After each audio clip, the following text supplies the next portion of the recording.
que sobre a amarga cruz revelaste teu amor. Tu que vives, ó Jesus, vivifica-nos, Senhor.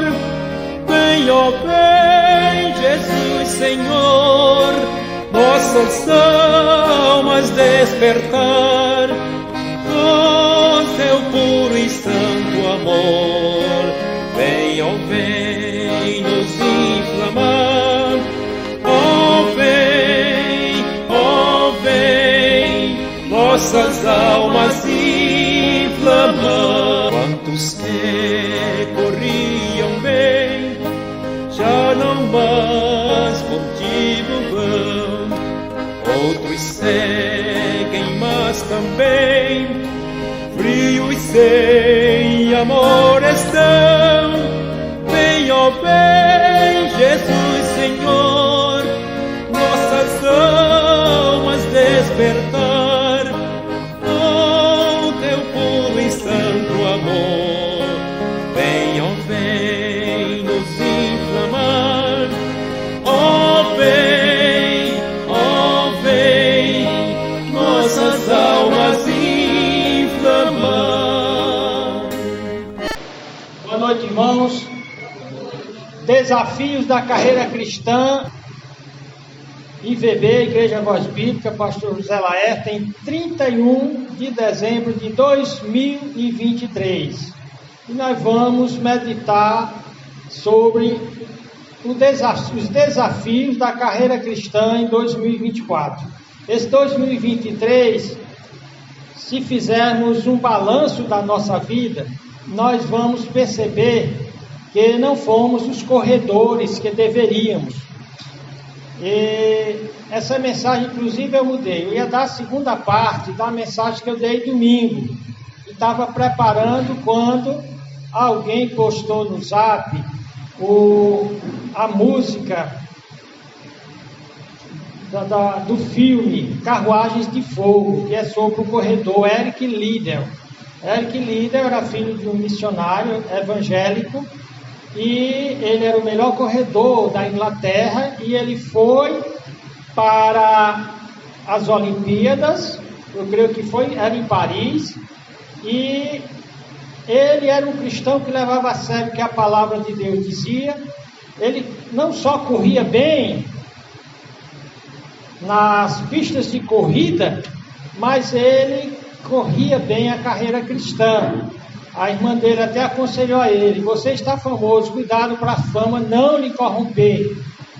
E chegando lá, ele descobriu que ele era um corredor dos 100 metros, e a corrida dos 100 metros eles tinham colocado para um domingo, que a Bíblia chama o dia do Senhor, o dia que é para se louvar, o dia que é para se ir à igreja, que é para descansar. E ele disse: eu não vou pecar contra Deus e correr no dia do Senhor. E todo mundo foi para cima dele, os emissários da rainha da Inglaterra: você está representando a Inglaterra. Ele disse: mas antes eu represento o rei maior, o rei dos reis, Jesus Cristo. E ele finalmente não correu naqueles 100 metros, e ele era perito nos 100 metros, treinava e tinha ganhado corrida dos 100 metros. Existia uma modalidade também de 400 metros. E então alguém disse: então faça o seguinte, para não ficar desperdiçado todo o seu treinamento, se inscreva nos 400 metros. E ele se inscreveu nos 400 metros e ganhou. Eu vou colocar aqui, eu já mostrei para quem estava aqui presente na igreja, uma pequena parte do Eric Liddell treinando. Ele depois, lá na França, assistindo a corrida que ele era para estar ganhando. Ele preferiu perder, mas manter sua consciência cristã em paz. E então Deus deu uma outra oportunidade a ele. Uma glória ainda maior do que a dos 600, dos 100. Ele ganhou a de 400. Ele ganhou a Olimpíada para a Inglaterra. Quanto ao título da nossa mensagem, nós temos Desafios da Carreira Cristã em 2024. E é um desafio que vai ter de enfrentar o mal do parasitismo espiritual.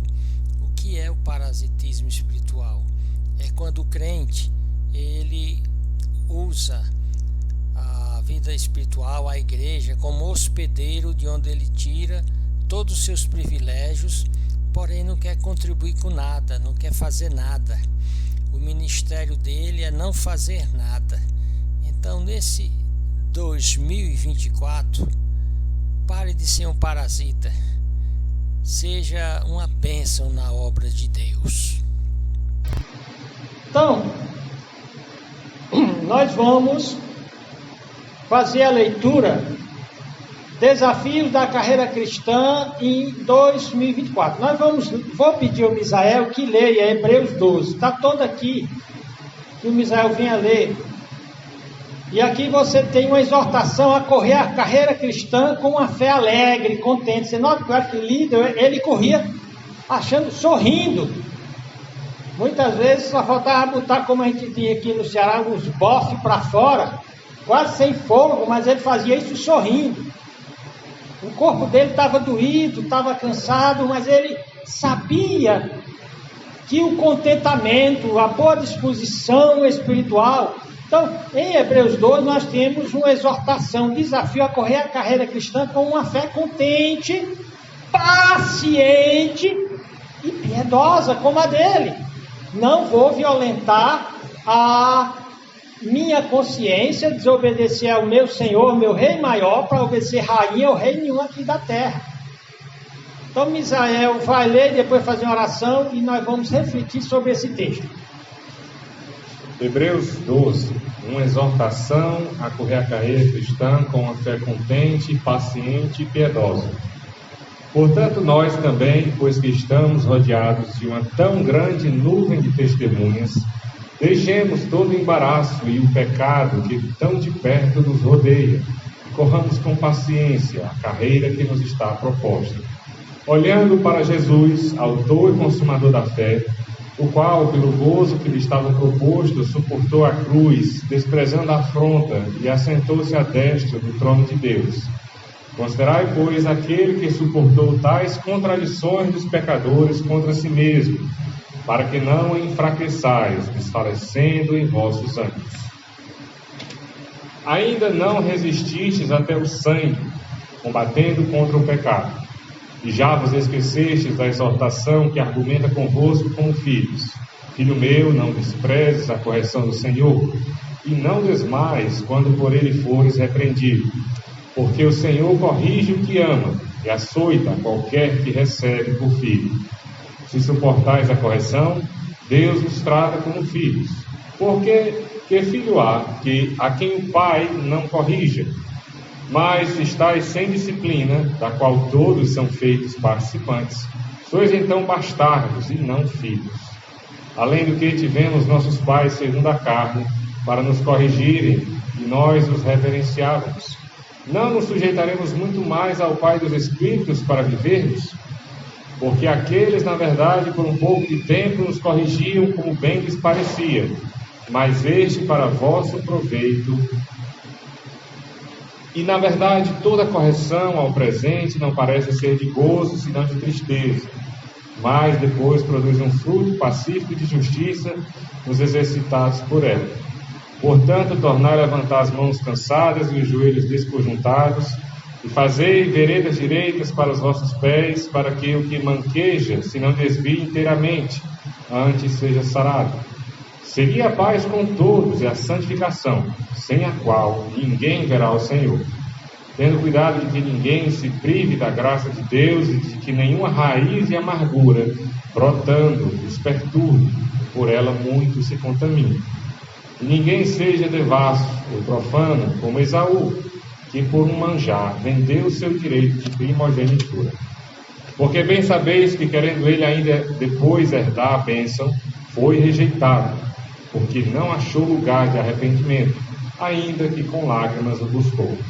Porque não chegastes ao monte palpável, acesa em fogo, e a escuridão, e as trevas, e a tempestade, e ao sonido da trombeta e à voz das palavras, a qual os que a ouviram pediram que se lhes não falasse mais, porque não podiam suportar o que se lhes mandava.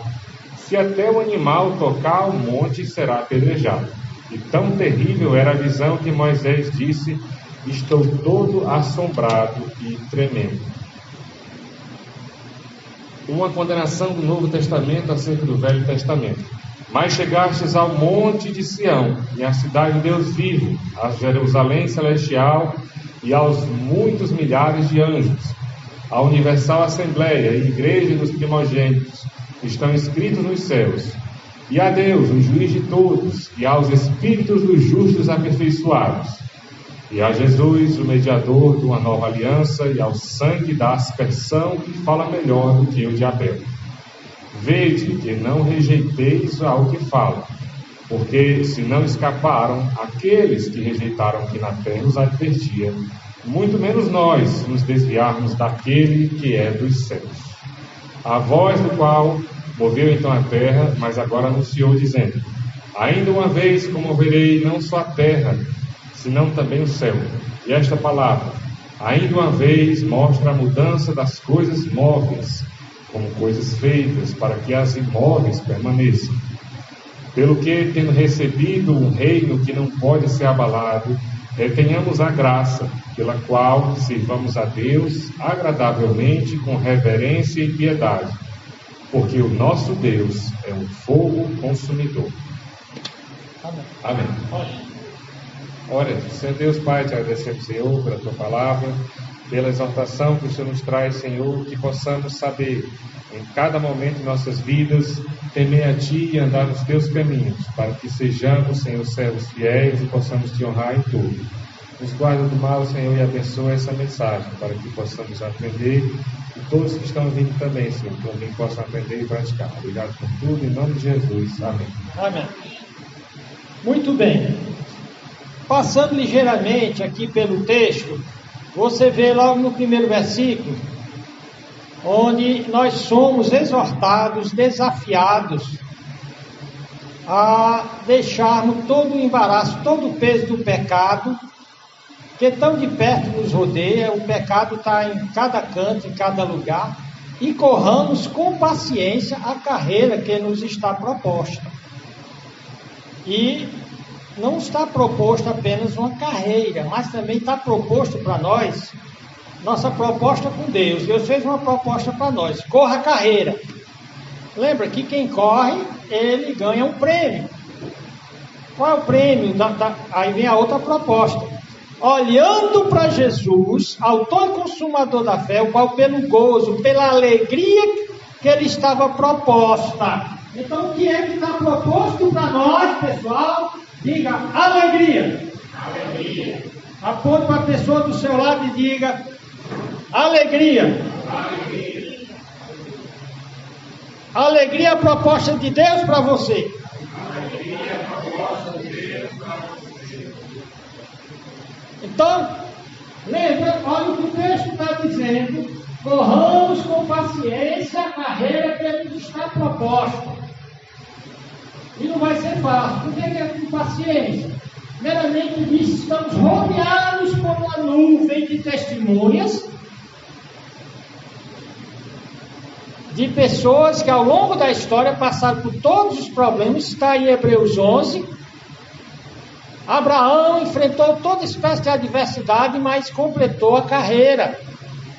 Moisés diz que ele deixou os prazeres do palácio do Egito por conta da alegria proposta nos céus. Mas mesmo aqui ele teve muitas alegrias. Ele completou a carreira.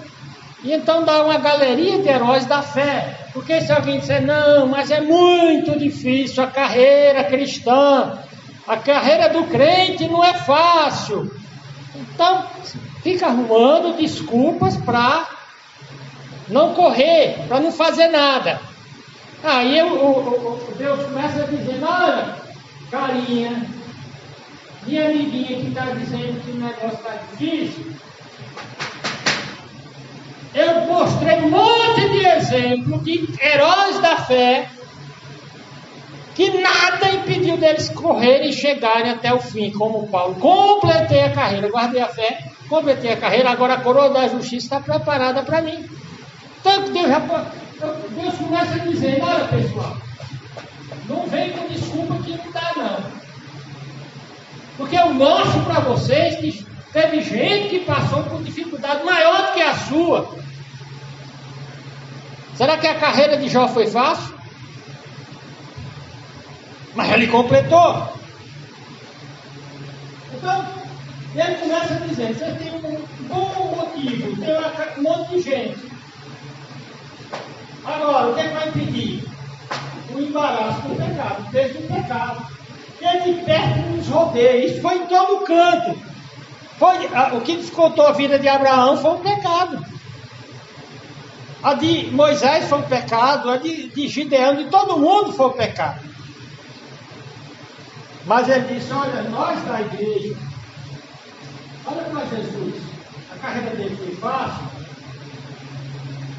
ele suportou a cruz, desprezando a afronta, mas venceu, está sentado no trono da bênção de Deus.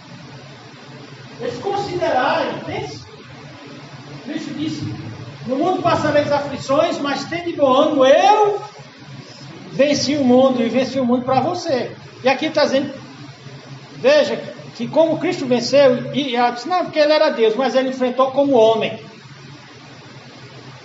Lá em Nazaré, quando ele sentia fome, ele não transformava um pedaço de madeira em pão, não. Ele fazia uma mesa, uma cadeira, ia tentar vender, vendia, sofria calote. Então ele disse, não desfaleça, não enfraqueça. E ele disse, olha, até onde é que eu devo aguentar? Você não resistiu ainda ao teu sangue, começar a derramar seu sangue, cara, na sua terra. Combatendo contra o pecado.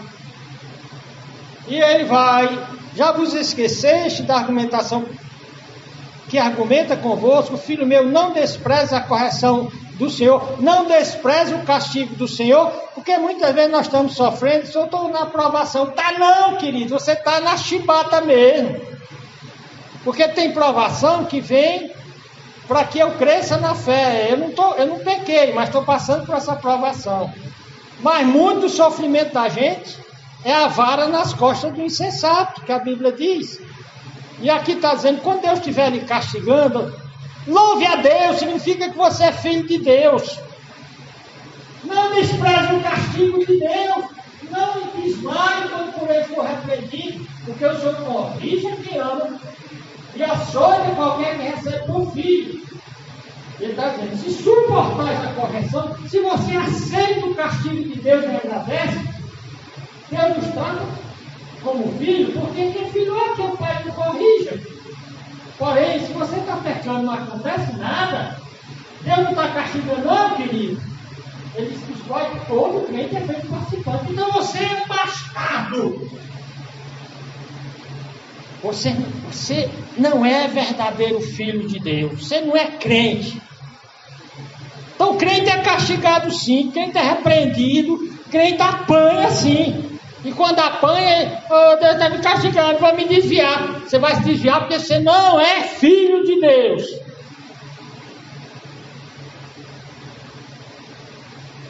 Ele diz aqui, dá um exemplo, que vem nossos pais, que nos corrigiam, que é o pai que nos corrige o filho, e fazia isso por pouco tempo. Mas Deus não só tem chibata para nós não, Ele tem bênção também. Ele diz que, na verdade, toda correção ou castigo, no momento, não parece ser de gozo, de alegria, não de tristeza. Mas depois, se você aceita, Senhor, obrigado, porque a chibata bateu e está doendo. Estou lenhado, estou todo quebrado, mas muito obrigado. Mas na frente, quando você aceita, significa que você se corrige, mas na frente você vai agradecer como Davi, como ele disse, foi bom que eu passei, foi boa a peia que Deus me deu, porque eu aprendi a criar vergonha. Eu deixei de ser sem vergonha depois da peia. Depois da peia que o Davi levou, ele parou de orar para a mulher dos outros. Então ele disse: quando ela levantar, mãos cansadas, joelhos desconjuntados, endireite as suas veredas, siga a paz, pare de ser briguento, pare de ser encrenqueiro. Siga a paz, busque a santificação, sem a qual ninguém verá o Senhor. Façamos empecilhos para que alguém continue na carreira. Ninguém se prive da graça de Deus. Aí que a amargura do coração. Tem gente que tem um tronco inteiro aí. É raiva do pai, da mãe, do vizinho, do patrão, da mulher, do marido. É cheio de raiva no coração. Enquanto você tiver raiva, ressentimento no coração, é um peso que você não vai conseguir correr. Ninguém se prive da graça de Deus, porque nenhuma amargura brotando nos perturba e por ela não se contamina. Você vê que uma pessoa amargurada, cheia de ressentimento, ele fica briguento e fica semeando contenda. Ei, tu sabia? Aquela Grace só quer ser, né? Mas olha, eu vou te contar aqui uns podres dela. A Bíblia diz que o cidadão do céu não fica difamando, não. Difamar é dizer uma coisa que realmente o outro fez. Mas o que você ganha? Aquela Noemi, né? Ela faz aquelas orações dela bonitas, mas aquilo só presta dormindo.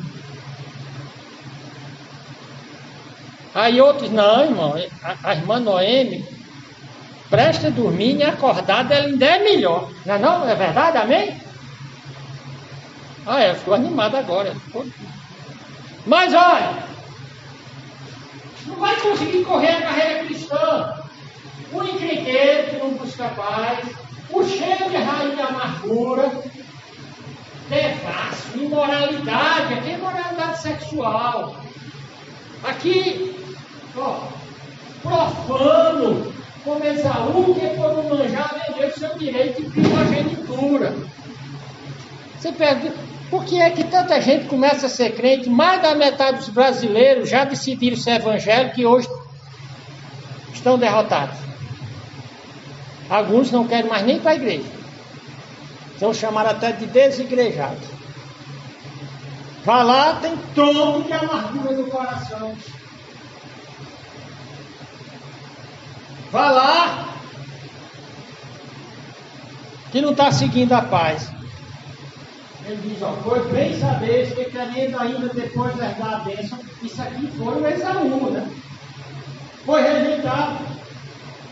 Porque realmente não havia arrependimento dele. Nós vimos aí que se eu quero correr, eu tenho de aceitar a chibatada de Deus. Fez o que errado, dona Marlúcia? Deus meteu um chicote. Deixou lenhada. Aí você volta bem mansinha, Senhor, me perdoe. Eu nunca mais vou me colocar debaixo da tua chibata. Aí sim. Está preparada para correr 2024. Procure saber onde Deus deu umas chicotadas. Viu, Lamésio? Aonde foi que Deus meteu o sarrafo em mim? Em 23. Que foi que eu fiz em 23? E fiquei zangado, porque Deus me deu uma chibatada. Não, Senhor, eu vou agora te agradecer. E vou sair debaixo do teu sarrafo.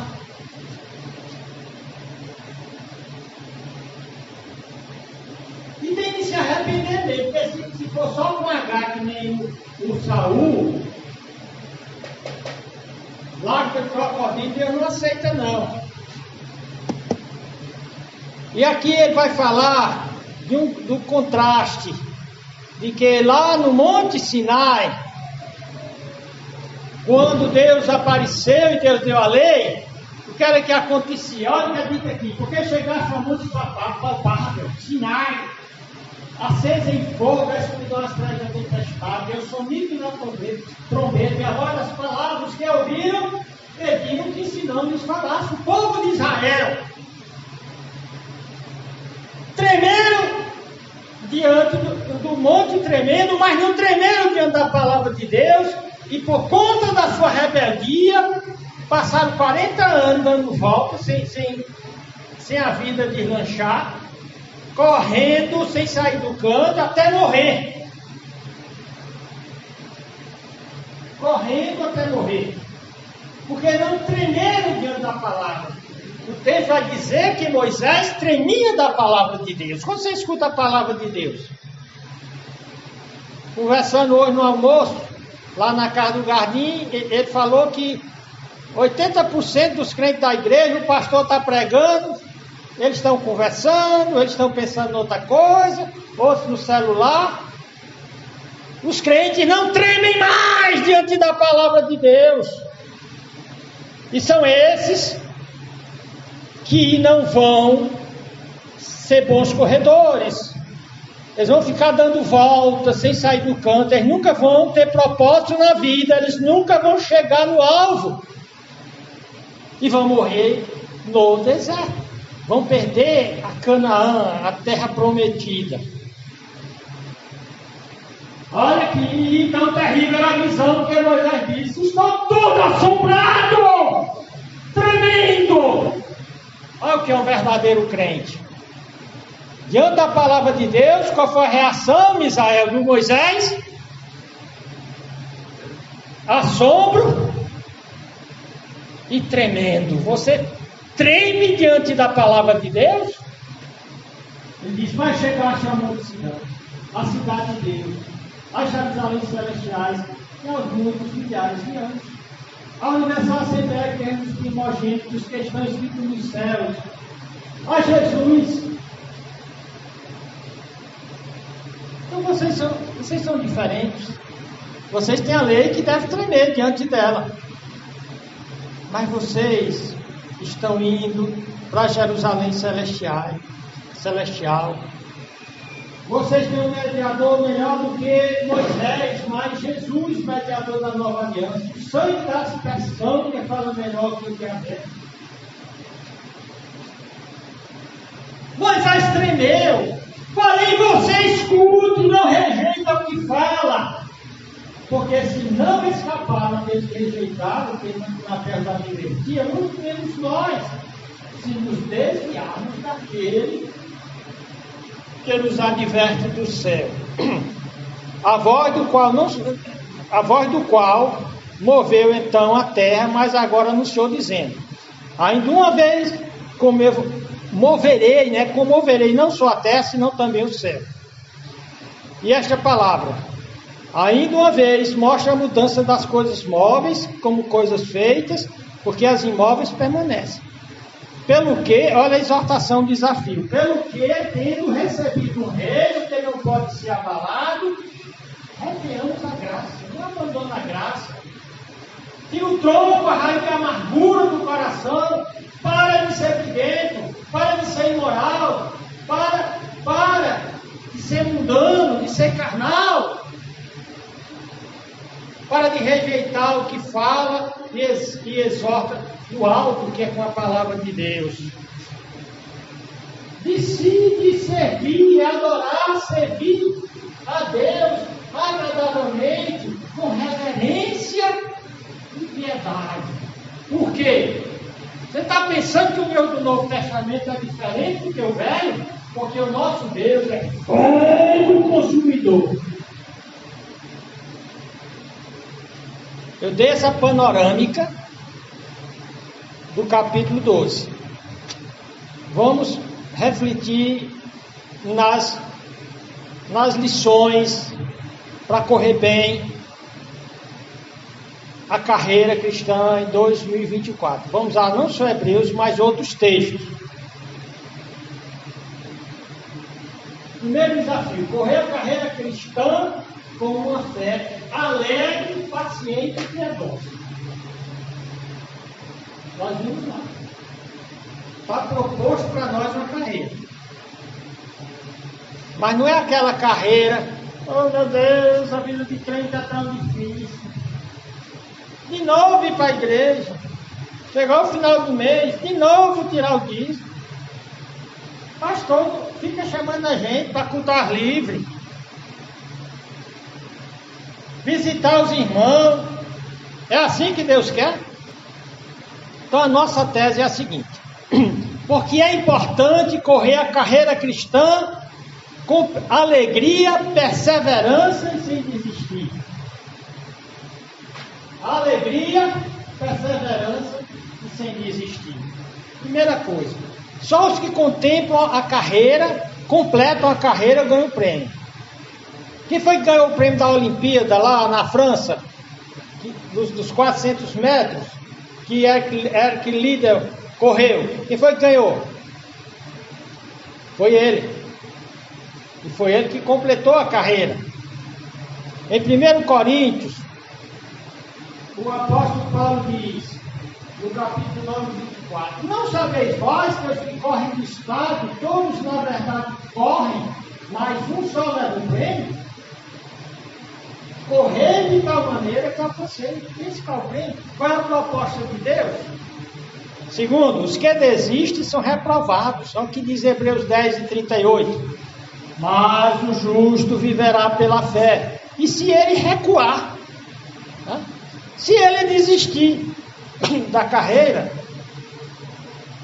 a minha alma não tem prazer nele. Nós, porém, nós que está se referindo aos fiéis corredores, não somos aqueles que se retiram para a perdição, mas aqueles que creem para a conservação da alma. A Bíblia diz que se desviam, o seu nome será escrito na areia para ser apagado. Agora, é dito que, especialmente depois da pandemia, a quantidade de crente que não voltou para as igrejas, aproveitou a folga de ficar em casa, assistir cultos pela internet. Eu conheci um pastor batista, batista da convenção, e ele disse que 50 membros da igreja dele simplesmente não voltaram. Tem outra igreja aqui, que depois da política, 200 membros não voltaram. Lembra aí que seguia a paz, crente brigando na igreja por causa de política. Saíram da igreja. Olha, agora, eu vou usar aqui um texto em Números, capítulo 32. O povo de Israel, os que desobedeceram a Deus, os que não tremeram da palavra de Deus e desafiaram a Deus, Deus esperou 40 anos até que cada um morresse. Deus disse: entra. Eles disseram: nós não vamos entrar por causa do gigante, das muralhas, tal, dos carros de ferro. Nós preferimos morrer no deserto do que entrar. E vocês querem isso? Vou fazer a vontade de vocês. E Deus esperou 40 anos, né? Toda aquela gente morreu no deserto, quando eles podiam estar vivendo bem na terra prometida. Então, a nova geração estava disposta para entrar na terra prometida. As 12 tribos atravessaram o Jordão, primeiramente conquistaram as terras antes do Jordão, porque Israel é dividido pelo meio pelo Jordão. Aqui está o Israel propriamente dito, e aqui do outro lado está a Transjordânia, a terra do outro lado do rio. As 12 tribos lutaram para ganhar aqueles pagãos, aquela terra antes do Jordão. Aí tem gente que se acha melhor que os outros, né? O mais velho, o Rubens, e outro lá, de Gade, chegaram para Moisés: olha, terras maravilhosas, essas terras aqui, desse lado do Jordão, é ideal para criadores de gado. E tu sabe que a tribo de Rubens e de Gade são de pastores, nós temos muito gado, essa terra é ideal para nós, dá essa terra para nós. E nós vamos ficar logo aqui, vai ser logo a nossa parte. Aí Moisés disse, muito bonito, né?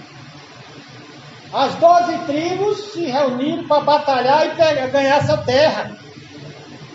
E agora vocês querem ficar aqui, não querem passar para o outro lado. Vocês querem ficar aqui sem fazer nada pela obra e viver só para eles, para o gado deles. Olha o que é dito aqui. O grave pecado de desistir da carreira e optar por fazer nada. Nada não, eles iam fazer só por eles. Ia deixar as 10 tribos se morrerem lá na mão dos inimigos. O que nós aprendemos? Os que desistem da carreira cristã e se acomodam, cometem o pecado, o grave pecado de não fazer na obra de Deus. Como em Números 32, 4 e 5. Olha o que é dito aqui. Versículo 4 e 5. A terra que o Senhor feriu diante da congregação de Israel é terra de Gado. Isso aqui é Rubens e Gado conversando.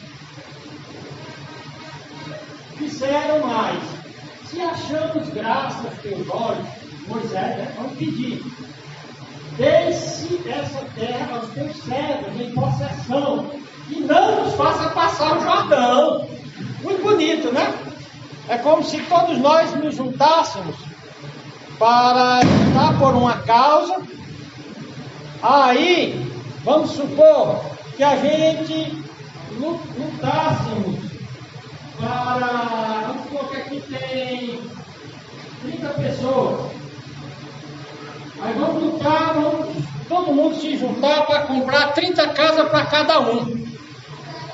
Todo mundo vai, tipo num consórcio, vai depositar em uma caixa comum e nós vamos comprando à medida que der para comprar. Aí que acontece? Vamos supor que Lamecho e o Gardim, não, eu quero ser sorteado logo com as 2 primeiras casas. Aí vamos supor que o pessoal a gente concorda, mas a partir daí ninguém vai mais contribuir para os outros não. Entendeu a proposta? Os outros vão se matar, trabalhar, para se matar, você trabalhar para você ter a sua, agora você não quer trabalhar pela dos outros. Mas tem gente assim. Então veja, se achamos graça a teus olhos, deixe essa terra aos teus servos em possessão e não nos faça passar o Jordão. Aí, olha, a Bíblia diz que Moisés era um homem muito manso. Mas nessa hora o sangue ferveu, sabe? Tem hora que a gente é injuriado, né? Acaba ser vergonha, né? Como é que pode? Os outros se sacrificaram para ganhar essa terra para eles agora. Até deixar tudo bem, vocês podem ficar aqui. Porém, Moisés, através de Moisés, Deus repreende os que não querem fazer nada pelos outros, só querem fazer por si. Porém, Moisés disse aos filhos de Gade e aos filhos de Ruben: irão nossos irmãos a peleja, a batalha, e ficarei vós aqui, sem fazer nada? Porque, pois, descorajais, não é nem desencorajar, é desanimar, porque todo mundo junto, toda a igreja está reunida no projeto, todo mundo fica animado para realizar o projeto. Mas aí tem 30, aí 5 acolá não. Se vocês quiserem ir, vão, eu não vou. Além de cometer o pecado de não estar ajudando, ainda vai estar desencorajando. Na versão aqui de descorajais. Tirar a cor, tirar a coragem, tirar o ânimo. Por que, pois, descorajais o coração dos filhos de Israel, para que não passem a terra que o Senhor lhes tem dado? Aí Moisés, vocês lembram dos pais de vocês? Assim fizeram vossos pais quando os mandei de Cades Barnea a ver essa terra. Tão grave pecado de abandonar a carreira e batalha da fé. Moisés diz: seus irmãos irão para a guerra enquanto vocês vão ficar sentados aqui. Em outras palavras, ele está dizendo isso. Já imaginou? Esses guerreiros não pretendiam apenas ficar ali sentados. Eles estariam ocupados com a vidinha deles, pastoreando os rebanhos, construindo casas, fortificando suas cidades, transformando a terra em um local de moradia mais adequado. Porém, não se incomodava que o inimigo atacasse seus irmãos. A igreja está fraca. A igreja está passando por crise. Ah, não, deixa aí que os outros se preocupem. Eu já tenho a minha vida para me preocupar. Eu já tenho meus problemas.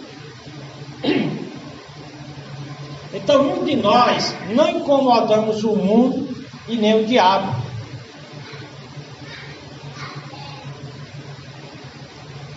Outra coisa aqui, nesse texto, Moisés acusa os rubenitas de desencorajarem seus irmãos.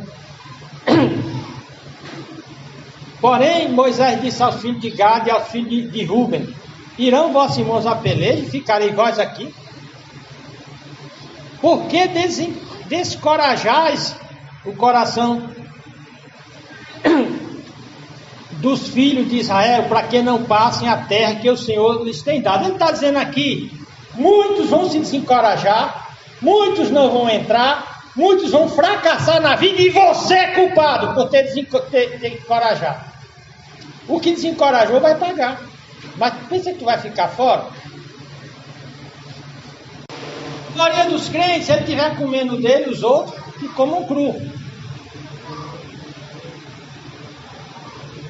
Não fazer nada, desencorajar os que estão querendo fazer, é grave pecado que acende a ira de Deus. Lembra que Deus é fogo consumidor. A ira de Deus é como fogo.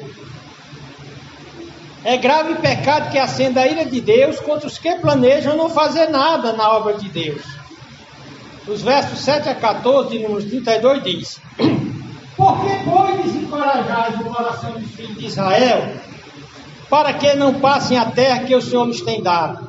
Assim fizeram vossos pais quando os mandei de Cades Barnea a ver essa terra. Chegando eles até o vale de Escol e vendo essa terra, descorajaram o coração dos filhos de Israel para que não viessem à terra que o Senhor lhes tinha dado. Veja bem aqui. Deus está acusando aquela geração que morreu todinha no deserto pelos que decidiram que não iam entrar. Não iam fazer o que Deus disse. Tremeram diante dos homens, mas não tremeram diante da palavra de Deus. Então, quando eles decidiram, nós não vamos entrar, preferimos morrer no deserto, então o versículo 10 diz: então a ira do Senhor se acendeu naquele mesmo dia e jurou dizendo: de certo, os varões que subiram do Egito, de 20 anos para cima, não verão a terra que jurei a Abraão, Isaque e Jacó, porque não perseveraram em seguir-me, não desistiram da carreira, da peleja. Quem queria entrar? Exceto somente Caleb, filho de Jefoné, o que deseja Josué, de Nun, porque perseveraram em seguir ao Senhor. Só eles vão ganhar o prêmio. Aí você vê muito crente derrotado. Não, é porque é assim mesmo, a vida do crente é para ser na lapada. Aqui está dizendo que eles foram para a lapada porque não quiseram sair debaixo da lapada. Assim se acendeu a ira do Senhor contra Israel e fez-los andar errantes 40 anos. Sabe o que é andar errante?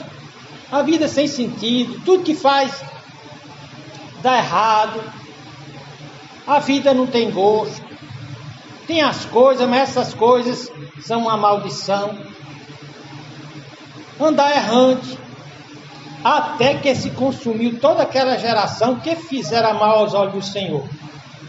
E eis que vós, uma multidão de homens pecadores, vos levantaste em lugar de vossos pais para ainda mais acrescentar o ardor da ira do Senhor contra Israel. Se vós vos virardes de seguirdes, ou seja, desistirem, também ele os deixará de novo no deserto. E destruireis a todo esse povo. Vocês não vão só se arrebentar, na expressão cearense, vocês vão se lascar e ainda vão lascar o povo de Israel. Uma coisa boa é que eles se arrependeram. Disse, não, Moisés. Porque o nosso texto não é esse, aqui é só a ilustração do que é desistir da peleja. Mas eles disseram para Moisés, não, nós não vamos que nem nossos pais, não. Você nos convenceu, nós vamos só deixar nossas famílias aqui e nós vamos passar. Enquanto o povo estiver lutando para conquistar a terra, nós vamos estar lutando com eles. Essa é a decisão do crente. Então, qual é a alegria proposta aos cristãos fiéis? Por que a alegria proposta é a motivação da carreira cristã? Por que era que o Eric Liddell corria achando graça? Primeiramente, que não importa a situação, Deus é a suprema fonte de satisfação, alegria e motivação do cristão. Em Jeremias, Deus disse que o povo de Deus, lá em 2, 13 e 32, tem cometido 2 males. Olha o que ele diz, porque o meu povo fez 2 maldades. A mim me deixaram um manancial de águas vivas e cavaram cisternas rotas, quebradas, que não retêm as águas. Eu sou um manancial de alegria. Eu sou um manancial da satisfação.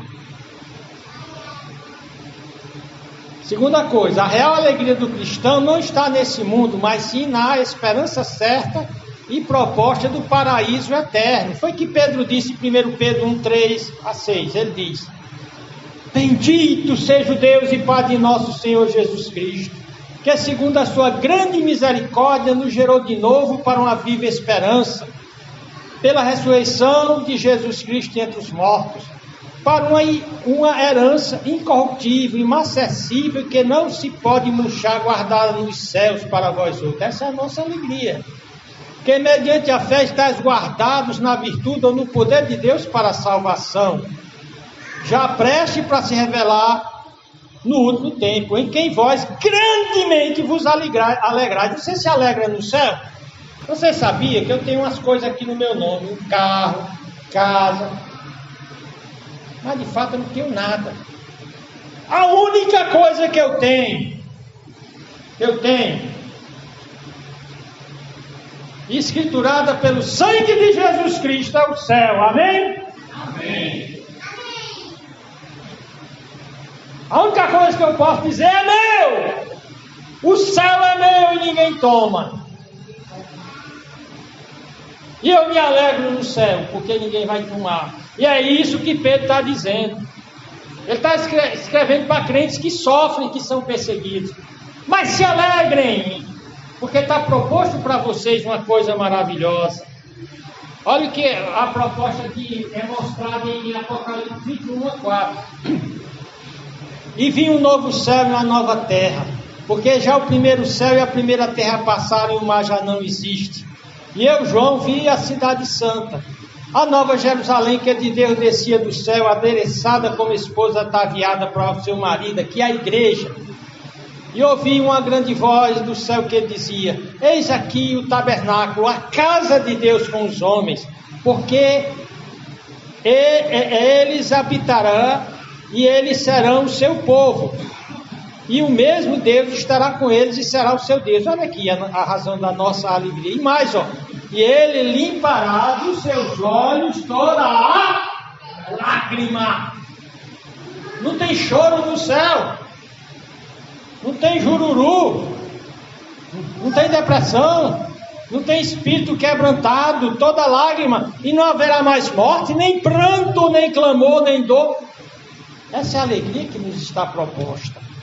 Jesus Cristo, nosso Salvador, é a fonte de águas vivas que descedenta a secura das almas. Ele diz, se alguém tem sede, vem a mim e beba. Quem crê em mim, como diz as Escrituras, rio de água viva correrão do seu ventre. Sairá de alegria.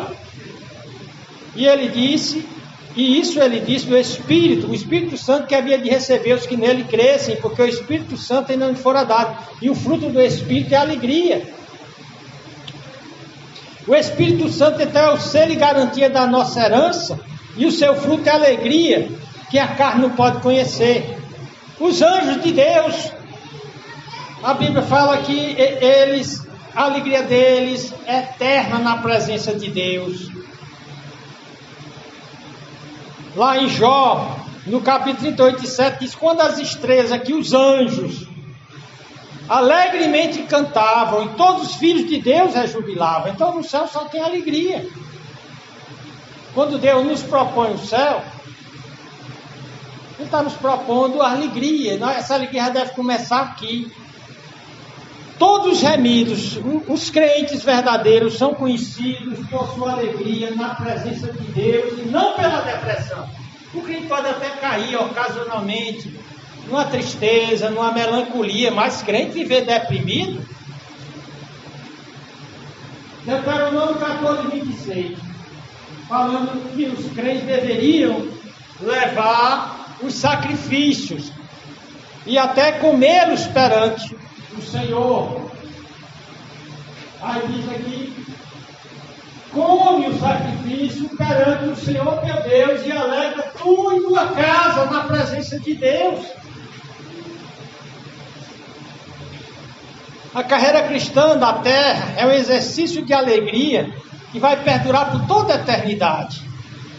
Isaías 25:8 diz: e aniquilará a morte para sempre, e assim enxugará o Senhor Deus as lágrimas de todos os rostos, e tirará o opróbrio, a vergonha de todo o povo de toda a terra, porque o Senhor disse. Em Lucas 15:7 diz: Senhor, que alegria no céu por um pecador que se arrepende.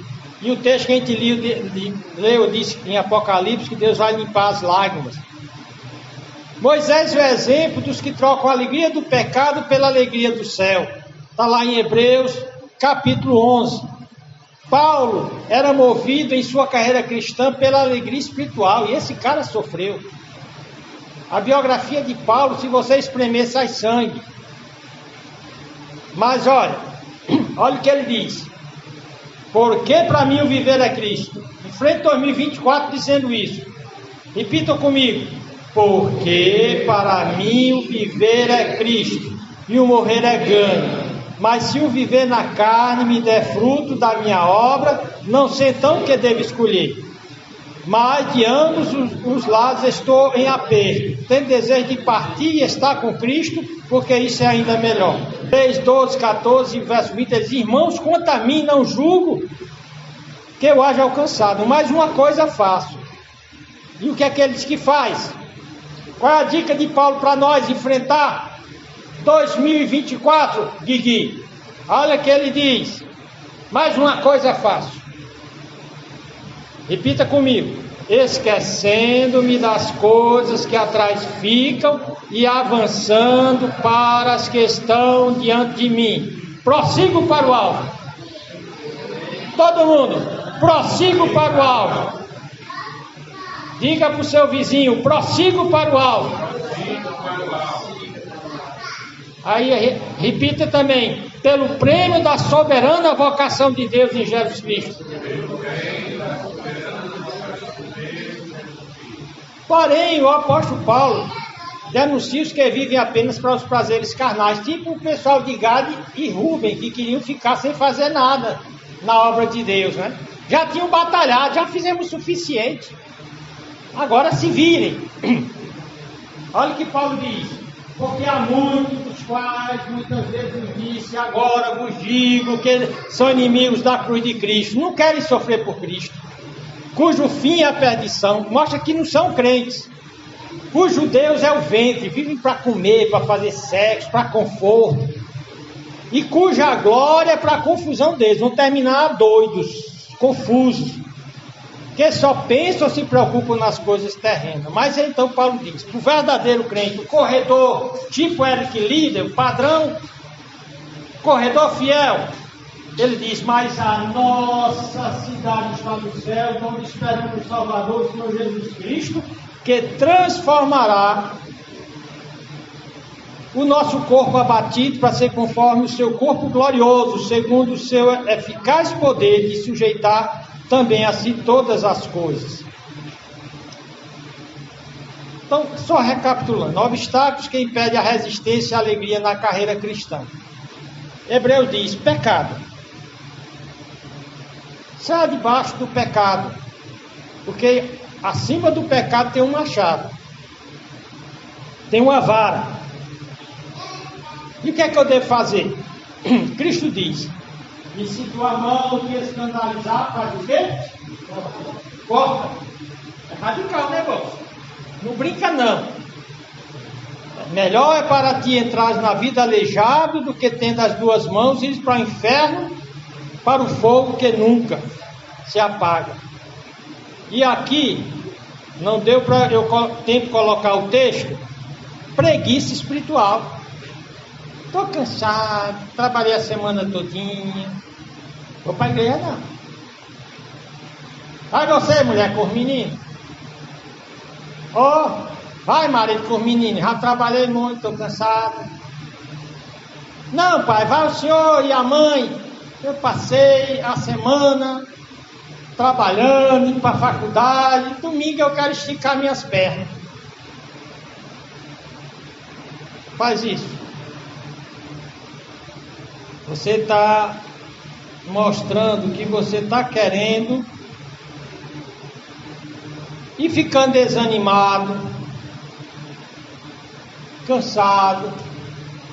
Já trabalhei muito, já estou cansado, já batalhei muito nessa, tipo gado. Então vamos baixar a cabeça e cada um tome a decisão de ser um corredor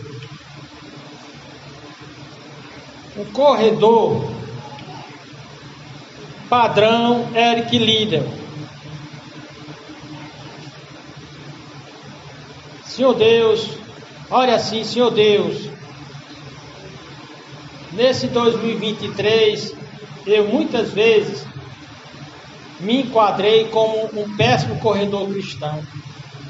Muitas vezes fui briguento, não busquei a paz, muitas vezes me deixei levar pela raiz de amargura, muitas vezes fui imoral, muitas vezes cansei de fazer o bem, cansei de te seguir, preferi algo mais fácil, preferi aquilo que muitos estão fazendo, apenas assistindo cultos pelo celular.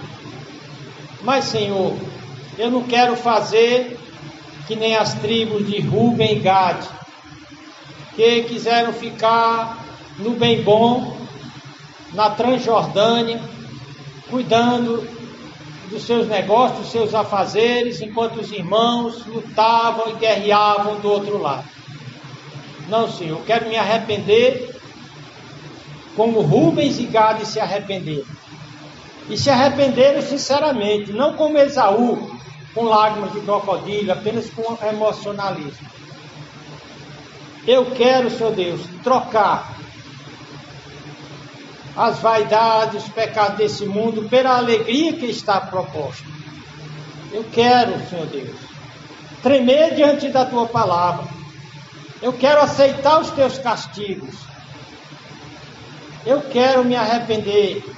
Eu quero Te servir de modo agradável. Eu quero, Senhor Deus, ser um corredor alegre, vivendo um dia de cada vez, alegre, sorrindo, mesmo que muitas vezes no meu corpo e o meu coração estão doendo. Vamos orar. Senhor Deus, obrigado por esse tempo maravilhoso aqui. Que no próximo ano sejamos vencedores. Em nome de Jesus Cristo e para a glória de Deus. Amém. Boa noite.